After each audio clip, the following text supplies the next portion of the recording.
اس خاک کو ہدایت دے مولا اس خاک میں ملنے سے پہلے۔ آپ کی منزل وہاں تک ہے جہاں تک آپ ہمت نہیں ہارتے۔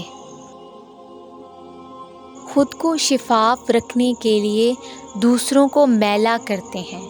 سچ یہ ہے کہ اب لوگ خدا کے انصاف سے نہیں ڈرتے ہیں۔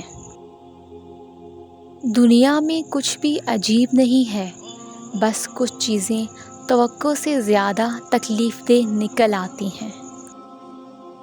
اللہ تعالیٰ کی دی گئی ڈھیل کو اپنی چالاکیاں مت سمجھو۔ وہ جب رسی کھینچتا ہے تو انسان منہ کے بل گرتا ہے۔ لوگ برا کہتے ہیں، انہیں کہنے دو، وہ تم نے سنا نہیں، وَتُعِزُّ مَن تَشَاءُ وَتُذِلُّ مَن تَشَاءُ۔ جن سے محبت ہو انہیں کاٹا نہیں جاتا بلکہ ان کے لیے راستے بنائے جاتے ہیں۔ بات ضرورت کی نہیں بلکہ خلوص و محبت کی ہوتی ہے۔ جگہ بنانی پڑتی ہے، دل میں ہو یا گھر میں۔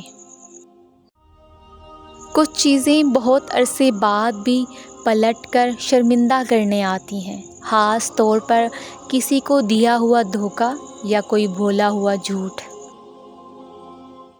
اللہ نے آپ کو جس کام میں اچھا بنایا ہے وہ آپ کو مفت میں نہیں مل گیا کہ آپ جب چاہیں اس کو ترک کر دیں کہ مجھے اس سے دکھ ملتا ہے۔ اللہ تعالیٰ یہ دیکھتا ہے کہ آپ اس کے تحفے کی قدردانی کرتے ہیں یا نہیں۔ ہر انسان کا اللہ کی دنیا میں ایک مقصد ہوتا ہے۔ تمہارا وہ تحفہ تمہیں تمہارے مقصد تلاش کرنے کے لیے عطا کیا گیا ہے، اس سے بھاگو نہیں۔ اگر آپ کو یہ ویڈیو اچھی لگی ہے تو ویڈیو کو لائک کریں، چینل کو سبسکرائب کریں۔ تو ملتے ہیں اپنی نیکسٹ ویڈیو میں۔ اپنا خیال رکھیے گا۔ اللہ حافظ۔